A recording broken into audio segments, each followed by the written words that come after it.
پەیوەندیەکانی ئێران و بزوتنەوەی تالیبان دوای چەندین ساڵ لە ئاڵۆزی لە ئێستادا بەرەو ئاسایی بوونەوە دەچێت. بەم دواییانە بەرپرسانی هەردوو لە زنجیرەیەک چاوپێکەوتن و دانوستانیان لە کابولی پایتەختی ئەفغانستان و تارانی پایتەختی ئێران ئەنجام داوە. ئاڵۆزیەکانی تاران و بزوتنەوەی تالیبان بۆ ساڵی 1998 دەگەڕێتەوە، کاتێک تالیبان کە ئەو کات خاوەنی دەسەڵات بوو لە وڵاتەکەیدا لە هێرشێکدا بۆ سەر کونسوڵخانەی ئێران لە مەزار شەریفی باکووری ئەفغانستان 10 دیبلۆماتکاری ئێرانی کوشت.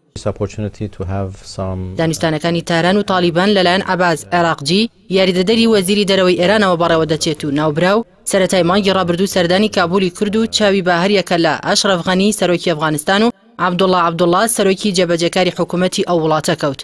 سەرەتای مانگا عێراقجی جارێکی تر سەردانی کابولی کردەوە و لەگەڵ ژمارەیەک لا بەرپرسانی ئەفغانستان کۆبووەوە بە مەبەستی ئاگادارکردنەوەیان لا چۆنیەتی بەڕێوەچوونی دانوستانەکان لەگەڵ تالیباندا. ئاساییکردنەوەی پەیوەندیەکان لەگەڵ بزوتنەوەی تالیبان لەلایەن ئێرانەوە چەند ئاماژەیەک هەڵدەگرێت، لەوانە تاران دەیەوێت لەو ڕێگەیەوە ڕێگە لا پەرەسەندنی ڕێکخراوی داعش بگرێت، بەم پێیەش مەترسی لەسەر سنوورەکانی لەگەڵ ئەفغانستان دوور بخاتەوە. هاوکات دەیەوێت بە هاوکاری تالیبان ڕێگری بکات لە بازرگانی کردن بە مادە هۆشبەرەکانەوە کە تاران بەدەستیەوە دەناڵێنێت. لەلایەکی دیکەوە بوونی هەردوو ڕێکخراوی ناتۆ و داعش لە ئەفغانستان وا دەکات ئێران پەنا بۆ هاوبەشێکی استراتیژی وەک رووسیا ببات.